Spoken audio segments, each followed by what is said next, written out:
Welcome to Women in the Middle Entrepreneurs, the podcast that gives you an unfiltered, behind-the-scenes look at what it's really like being a woman in the middle who's over 50 and following her entrepreneurial dreams. Grab a superhero cape, girlfriend, because you deserve one.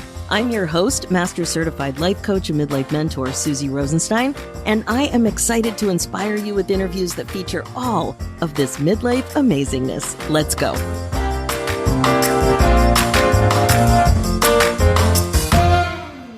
Hey there, welcome back to the show. We have another really exciting interview ahead of us about being nervous about becoming a public relations entrepreneur after 50 and doing it anyway. I love that. Today, you're going to be meeting Andrea Pass, a woman in the middle entrepreneur who secures media coverage to help clients grow brand awareness and drive sales via earned press placements like interviews, quotes, and reviews. Welcome to the show, Andrea. Thanks so much for joining us today. Thank you so much, Suzy, for having me. So exciting that you're here, and you're from New Jersey, which is close to my hometown in the Philadelphia suburbs. So that's always fun. I know we're going to have a great conversation about your midlife entrepreneur story. We're going to be talking about your business and what's going really well, and also what midlife issues might be getting in the way. A little hiccup here or two, probably. And all of that is good. So let's start with my favorite question. How old are you? How long you've been an entrepreneur? And what it is in the world that you do. Take it away. Well, I'm not used to telling my age, but in this case, I'm very confident in saying I'm 63 years old. I have been an entrepreneur for 6 years and I love it. I had always worked for others in public relations. Someone else's name was always on the door. I was always the vice president of media relations, so I had a team underneath me. And in essence, I was doing all of the work, bringing in all of the new business, running the show. And 6 years ago came this opportunity to close one door and open another. And Andrea Pass Public Relations was born. And I've never looked back. It surprises me that you've only been an entrepreneur for 6 years, because you really, if it sounds like and it feels like you've been doing this forever. Exactly. I guess it's because I've been doing PR for such a long time and I've seen the changes over the years and I've had so many unique experiences. And because I was running these agencies for the most part, bringing in the clients, overseeing the staff, traveling with clients and handling press events and what have you, that it was only natural, but I never thought of being an entrepreneur. This whole thought of running my own business terrified me because when I worked for someone else, I always know every 2 weeks there'd be that check. And I didn't have to worry about expenses were covered on my expense account. My flight got changed. I needed another flight or I had to take clients out to an expensive dinner. No big deal. Here's the expense account. A little different when you're doing it yourself. Just a little. Tell us a little bit about what it is that you actually do. So what I do in my lane in the public relations category is securing press coverage. So many business owners don't realize that if people, customers, future clients, hear about you, read about you, see something about you that is not generated by you. It is generated by reputable media outlets. And these media outlets could be television and radio, newspapers and magazines, podcasts, blogs, LinkedIn Lives. They could be professional journalists, people who actually went to college and studied journalism. Or they can be today's world of homegrown journalists who have audiences. And whether the audience is 1 or 10, or the audience is thousands and tens of thousands, you just need those 1 plus 1 plus 1 to purchase your product, your book, your service. And being in the media gives you content to share on your website and in your social media. And if you keep that content evergreen and don't tie it to a date, you can reuse that content over and over again. And that's what helps you grow your business. So public relations should be part of your marketing mix, no matter what size business you are, whether you're a solopreneur or you're a mega company. Now, how'd you get into this originally? What's your story? It's so funny. I was always the person putting up the posters in high school. Okay, I was always the publicity chair. And my senior year in high school, I had a chance to write a column for the local weekly newspaper that was called In the High School. And every week I had to write an article. about a different club, different show, whatever was happening at the high school. And off I go to college to be a broadcast journalist. And I wanted to be the next Dan Rather. Dan Rather was number one in the country. He was at CBS Evening News, traveled the world, and I was going to be a broadcast journalist. And I went to college studying radio, TV, film. And I was always still the PR chair of every committee. I was with the sorority and the student government, and I was on the radio station, and I was always doing the press and making sure people got interviewed and press releases were written. And so when I graduated, I took my little beige briefcase with my initials engraved on it and my little navy blue suit with my navy blue pumps. And I walked right into CBS in New York City. And what did they say? Take a typing test. Wow. Women had to take a typing test. And I happen to be a fast typist because I speak so fast that I have to keep up with myself. And I got a job in CBS at Woman's Day magazine doing advertising, trafficking, and layout. There was a freeze in the broadcast area. And when the freeze lifted a few years later, I got a job doing PR for the CBS radio division. And I actually interviewed to be one of Dan Rather's assistants. I never met him, but I got to sit in his chair at the CBS Evening News. And I got called back for the second interview. And I stopped myself. And I said, I don't want to be someone's assistant. I love PR. And with PR, I could also have a white picket fence lifestyle. I love the fact that I have a career over all of these years that has grown tremendously. But I also love the fact that I live in suburbia. I'm married over 36 years. I have two amazing children, and now my first grandchild. Mom and dad live around the block. I'm involved in volunteerism in my community. So I can have that life-work balance by being in public relations. Oh, Andrea, I just love everything you said. And I'm fascinated with stories about how people figure out their passion. And you were just gravitating to it and attracted to it your whole life. And for you, it led to being a corporate girl and being an entrepreneur. And I think that having that corporate experience, everything had to get approved. The whole process of everything that you had to do. Working with a boss who didn't really want me to succeed as much as she wanted herself to succeed. And then leaving and going to the PR agency side of things and seeing how that ran and having the opportunity to work with so many different kinds of clients. I don't want to be pigeonholed into working with one specific type of client. I like the fact that I work with consumer products and I work with authors, small businesses, nonprofits. There are so many categories to work with. And therefore, I don't get bored because quite honestly, who wants to be bored at the end of the day? You want to enjoy what you're doing and experiencing new things. And working on the agency side for the years that I did was truly beneficial. It taught me so much, and it led me to eventually starting Andrea Pass Public Relations. Who knew? Who knew? The accidental entrepreneur. I love these stories. Okay, now on this podcast, what I am also fascinated with is midlife and midlife challenges and how you're still doing the thing, because these midlife challenges can really get in the way and can affect the way that you run your business. You know, sometimes you can't do it on purpose the way you want to because life comes up. So tell us a little bit about how these challenges have affected you. Well, I'm a very lucky person. My mom and dad live on their own around the block. Mom is 86, dad is 91. Dad has challenges getting around. He uses a walker, but I frequently have to take them to doctor's appointments. Every few months, there's that middle of the night phone call, we're calling an ambulance. So I have to juggle. And I'm not going to give up the time that I have with my parents or be there for my parents for something else. And I know there was one time that I was at the hospital with my mother, and it was the middle of the night, and I was giving a talk in front of, I think, 200 people virtually that morning. And I waited till it was a legitimate time.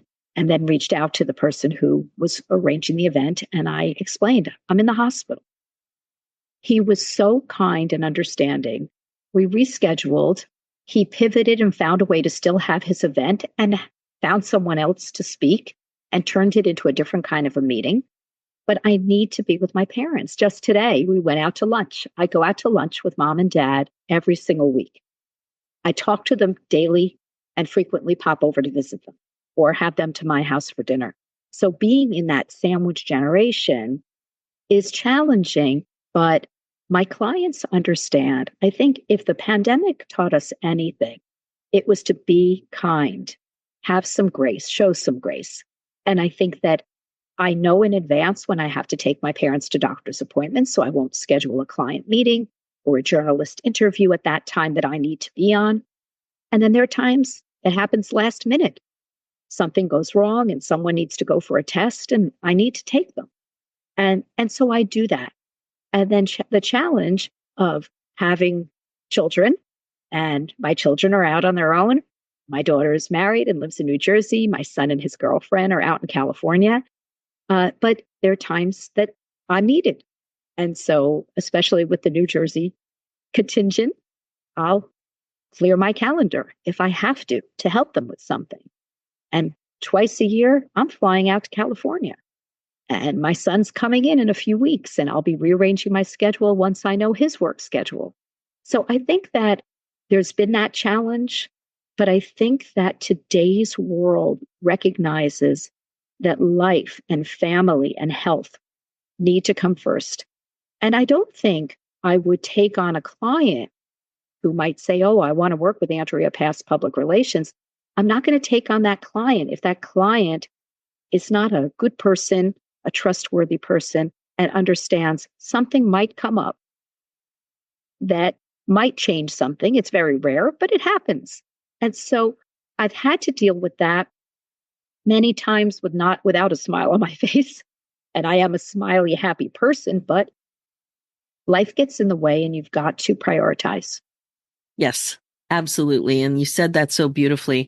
And that's kind of, well, it's very much in keeping with, I'm looking your notes when you applied to be on the podcast that you said very specifically, you don't want to scale up.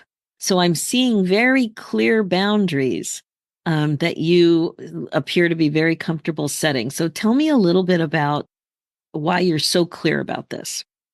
It's very hard to set boundaries. That has to be the most difficult thing, especially for women.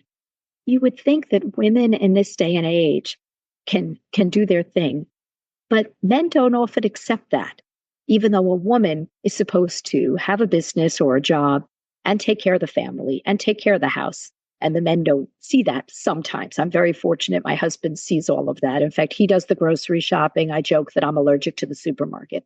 Nice. There's no place I'd sooner go to Home Depot or Lowe's before I would go to the supermarket. But I think that recognizing all of that and deciding you are going to make it work for you in the way you want. And for me, that means not having any interns, not having any newbies, not handing work to someone else. Because at the end of the day, they're hiring Andrea Pass. They're not hiring John Doe or Jane Doe. And they are getting to know, like, and trust me. And I don't do a bait and switch. It is really all about the work I am going to do for them in the allotted time for that campaign. And when I started out, I took every single client, every single client. I was working nights and weekends. I was burning out. And I said, you know what? This isn't why I became an entrepreneur. So now I have a handful of clients at any given time on a 6-month retainer. And I know when I need to replace a client. And I know when I say, that client left, I'm not going to replace them because I want some time for me. So I think that understanding where you are in life, and I think that being a woman in this midlife position gives me that luxury because of the fact that I've worked for so many years. I've saved up. I'm not eating ramen noodles and living in my car. And, unfortunately, there are people that have that in their lives. I don't. I get how lucky I am. I may not be a millionaire, but I'm doing just fine. Exactly. And the other thing is that we have wisdom at this age. So you're very clear on your priorities. I mean, that it takes some maturity and some wisdom and some life experience to help get crystal clear on what is absolutely a priority and what's flexible. And you're very clear on that. And that's awesome. I You think, mentioned, oh, sorry, go ahead. well, I was going to say, I think some of it comes from surviving a bully boss. And I think that having a bully boss where I basically had to work 24/7, and no matter what I did, it wasn't good enough, even though the clients were thrilled with my work. The output of press coverage was tremendous. The clients were continuing and increasing their retainers because of the work that I did and that I had worked with my team to do. And having that situation of surviving a bully boss and knowing, yeah, I'm good. I'm good at what I do. And I could learn to say no, which of course we all know is the longest sentence in the English language. But getting it and understanding what you could do in your business. And I say to people who are starting out, don't start out unless you have health insurance. I'm fortunate the health insurance comes from my husband's company. I know that some people don't want to hear that or admit that, but for me, it works out wonderfully. If I have health insurance, the rest falls into place. And to understand what you can do in the business and how much time you'll spend in and on the business and enjoy every minute, and then say, I'm going to take a vacation for 2 weeks. I'll be off the grid, but if you need me, please email me. There are many times on a vacation that I'll talk to a client and they'll say, oh my God, I'm so sorry. I forgot. Okay, that's fine. Let's get this resolved. I'll have it resolved in 5, 10, 15 minutes, and I can go back to my vacation. Versus the bully boss who wanted me to work nonstop on every vacation that he had approved. Wow. Yeah. So that comes from maturity and experience, and that insight can be life changing and work changing. You know, it can really help you figure out and create what it is that you want. Another thing that you mentioned on our pre-interview, and also I see it here in the notes, is this being tech challenge thing in midlife. So tell me how that's come up for you, because I can certainly personally very much relate to that. There are certain things that we have a fear of, and I have a fear of technology. I think that in my career doing public relations, I haven't had to encounter tremendous technology because of the fact that I'm pitching a press person via an email. I'm researching something on the internet. I'm cutting, I'm pasting. A client is sending imagery. I'm saving the images. So I'm not really using a lot of technology, but when something comes up, and we had a little technology discussion before we started this interview, I found a way to get it done. So I might have this phobia and this pit in my stomach, but I also understand when technology is necessary and when it's not. And so for me, it's worked out. But my goodness, I do have this fear of technology. If suddenly the TV set doesn't work, I'm panicking. Or if my computer won't turn on, what happened? Or why did I get a virus on my computer? What did I touch? Because I was just reading an interesting article. Eek, I didn't realize that article had a virus in it. So it's technology is terrifying. Now, does it go back to you? Like for me, it goes back to 1980 when there was some terrible thing, a floppy disk catastrophe in the computer lab. Can you remember when something crazy happened that freaked you out? I don't recall any one point when I worked for someone else. I didn't have to worry about it. If there was a mainframe issue or a server issue or whatever, okay, wasn't my problem. And so I've been very fortunate because I work out of a home office, as many people do in today's world. And I'm lucky enough that my husband works in his office in the same house, and he's technology knowledge and Yeah. he can figure it out. Um, but but there's no one thing. It's more just this fear of okay, now I need to get a BlackBerry. Oh, how do I work a BlackBerry? And now I need to get the next phone. How does that work? And then now I have the iPhone. great. When's the next version of the iPhone coming out? And I've got to relearn everything on that. And so that I could do in that small scale, but I'm glad public relations doesn't need high-end technology. Yeah. Oh my gosh. I had the funniest thing happen. It's funny now. It wasn't funny in the moment, but it happened this weekend when I was out of town and I had to rent a car. And I drive an older car, and for a variety of reasons, we had we had a theft of a car. And so that put a lot of things in motion that are out of order. Anyway, I'm in an old car and I haven't had any of the newfangled uh, automobile technology things to deal with in a while. So anyway, I sit in the rental car. I get the mirrors checked. I'm all buckled in. I'm ready to go. My son is with me. And I look at the dash like, I don't know what to do. I don't know how to start this car. I don't know how to drive this car. And I said, we have to get the guy. I honestly don't know what to do. And so it wasn't just the press start, put your foot on the brake and press start. That was part of the problem. But the next problem was there was no thingy on the side to move from park to drive. It was something different that wasn't intuitive and certainly something I'd never seen. Anyway, it was hilarious. My son is just rolling his eyes. But I realized I think I missed 2 cycles of car technology by driving this old car. And it's so funny because I had a similar situation this weekend. We went out with friends and we were celebrating, and the friends that were driving um, consumed a little bit too much of the wine. And I said to my friend, I said, I really don't think you should be driving. And he said, I'm fine. Let's go this way. I said, no, the car is that way. And I looked at him. I said, this isn't a good idea. And he handed me the car keys. I could not get the car to start. So I had to have his wife get out of her seat. I said, you come over here, start the car, but I'm driving it. I wouldn't let them drive it. And I like, wait a minute. How come I couldn't? Because it had a key. Who starts a car with a key these days? Oh, I do. Yeah. But I think that if you look at all of this technology and suddenly your printer doesn't work or your phone doesn't work. It's constant. It's constant. And I have my fear is that I'm going to do something that I can never get out of, that I'm afraid to play. I watch my kids. I remember it was about 10 years ago, and I watched them figure out video editing software for the first time. And there was no fear. They just clicked, they touched, they were curious. They just tried things out.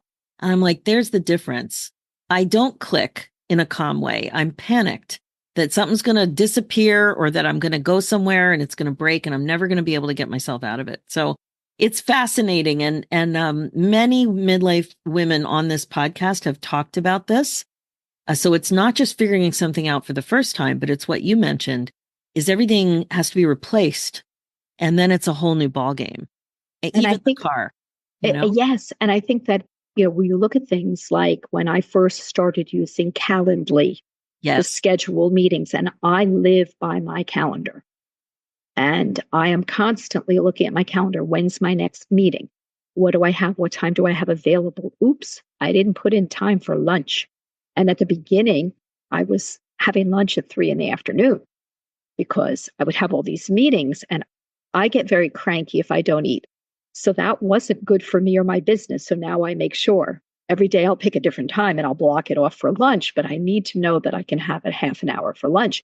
But the technology of knowing how to use Calendly, I probably don't use it to its maximum ability, but I have it there. When it came to redoing my website, of course, I hired someone for that because I don't have the technological abilities. Social media, I know how to do social media, but I don't know how to do fancy graphics on social media. Yeah. So I hired someone who's helping me out. I think that's the important thing for us all to realize is that we can't all be experts at everything. I can't be an expert at technology. I'm an expert at public relations. So you look at that and you know, okay, you cannot be an expert at public relations. It's not what you do. And you look at those things and make sure that you're hiring the people and working with the people who that's their area of expertise. I would never do my own financial advising. Exactly. I have a financial advisor who I trust. and I work with a financial advisor. But I think you need to, the same way, if their car breaks down, you go to the right auto body shop. And so having my lane as Andrea Pass Public Relations, I could have the expertise and the technology. When I need to change things around, I find a way. I still get a pit in my stomach. Yeah, I So totally. the and I wish that pit in my stomach burned calories, but it doesn't. but but we find a way to make it work. Definitely. One other thing I just wanted to touch on before we wrap this up is that you noted that you noticed that when networking, you noticed a little some differences in being an older and wiser woman. What have you noticed? I love networking. Okay. I think that you need to get to know, like, and trust people before you're going to work with them, refer them, establish a relationship with them. Those are all important. And I think some of the things I've noticed is when we are networking with folks in midlife, they truly want to pay attention. They want to do a give and take. I find that folks that are retired come to networking events and they know it all. But I don't want to hear what you did in 2005. It's not 2005. The world is different. So it's very hard to network with someone who really doesn't have a true business. There are people that network virtually and in person who are doing it for socialization. I find that I don't see a lot of younger people networking. I'm in NABO, the National Association of Women Business Owners. And I would say that probably our youngest member in our chapter is probably maybe mid 30s, maybe a little older, and might have a child or two. But they want to learn from people like me who've been. Yes. Yeah. So they're very open to that. So I'm seeing that most of the people that come out networking are people in this midlife area, because no longer is it the days of, oh, I'm going to retire when I turn 60 or 65. I'm just getting started. And so many people are just getting started when Yes. they hit that 50 or 60 year age. And so networking, I think that younger people have to understand it, grasp it, follow up, and understand, how do people want to be communicated with? I want to be communicated via email because I keep a record of everything. When people call me out of the blue, I'm thrown off because I'm focused on what I'm working on right then and there. Oh, could you talk about this? If I don't know who you are, no, let's schedule time so I could research before we have. Yeah, that's a good point. And also, I find Instagram messaging. I'm not tracking that. I'm always saying, please send me an email at, I don't get this. Or when people get my personal email, I don't know how that, I don't know what list got sold, but I don't know how that happens. But again, it's like, this isn't the right email. I'm redirecting. Yeah, Um, and I think you have to understand, if you're sending me a text, I don't have a record of it in my computer. And so sending me an email gives us that back and forth that, okay, yes, you are hiring Andrea Pass Public Relations for XYZ, or I'm saying to you, Suzy, or whoever my client is, you're going to have this interview with XYZ media outlet Tuesday at 3 p.m. These are the things that you need to prepare. Let's have a meeting to go over this. But it's all in one place. Agreed. And I think that you have to understand. And I think that people communicate differently. And I think that future generations are communicating more on text, and midlife generations are communicating more on email. Completely agree. I'm glad you pointed that out in that way. That context was great. Now, what do you think the most surprising thing is about being a midlife woman over 50 and being an entrepreneur? I know you love this idea that you can say no, and you're very clear about what you want to say no about. What else is a nice surprise or a bad surprise, whatever you No, think? I'll say a nice surprise. The amazing relationships I've made. It is unbelievable how, and I'm going to say from the beginning of the pandemic, because that's when I started meeting so many people across the country on Zoom. And I think that meeting those people, I have a great buddy. He's a ghostwriter out of Los Angeles. And we connected back then.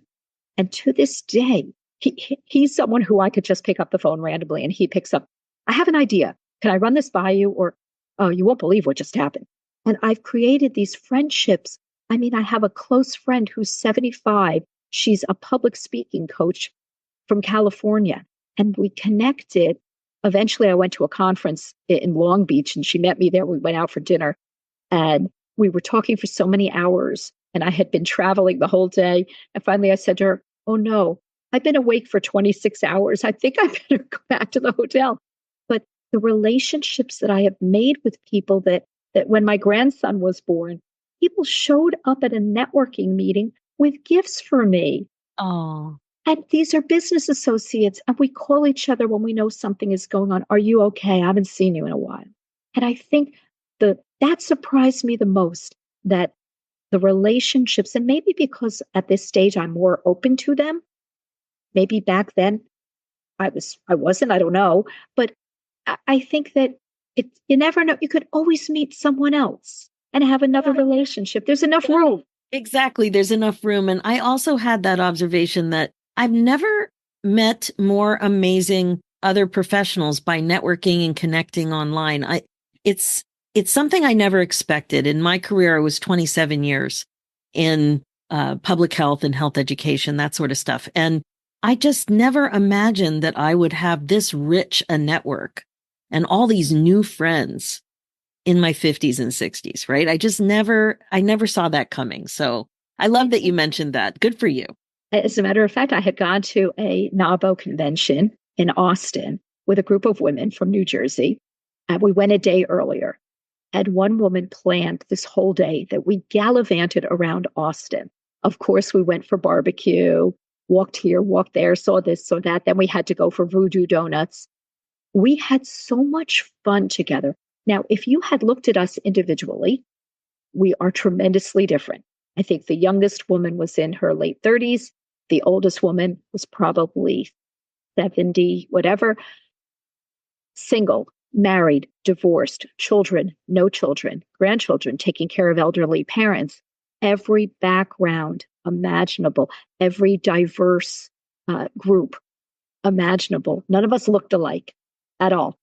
And here we were. We had so much fun. And had anyone taken a picture, which we did, but I'm saying anyone really looked at who are these women, you would have seen how different we were, yet because we're women business owners, we're family. Perfect. Andrea, how can people get a hold of you? Well, they're free to check out AndreaPassPR.com. I'm on Facebook, Andrea Pass Public Relations. I'm on LinkedIn, Andrea Pass. Those are probably the best ways to reach out to me. Feel free to schedule some one-on-one on my calendar, but note that you heard me from listening to Suzy Rosenstein's podcast. What a great spot to end. Andrea, thank you so much for taking the time of your busy day and your successful business and sharing all of this. I really appreciate how you figured out what it is you wanted to do and you leaned into it, even though it was a little scary, and you figured out a way for it to work for you at this point in your life. Thanks so much for coming on the show. Thank you so much. All right, that is it for now. If you're listening and loving what you hear, please like and subscribe. Reviews are great too and much appreciated. And if you're a woman in the middle who's 50 or over and an entrepreneur and would like to come on the show, please go to www.midlifeinterviews.com and fill out an application. We'd love to have you on to share your story. Thanks so much for listening. It's never too late for you to put yourself on your agenda. I'm Suzy Rosenstein, and I'll talk to you again soon. Now, real quick before we say goodbye, if you are connecting with this show, I'd love to invite you to a happiness breakthrough coaching session. It's my laser-focused coaching call that will help you get clear about what's getting in your way as a woman in the middle entrepreneur and confident about your next steps to more happiness in your next chapter. Head over to www.nextchapterbreakthrough.com. Talk to you soon.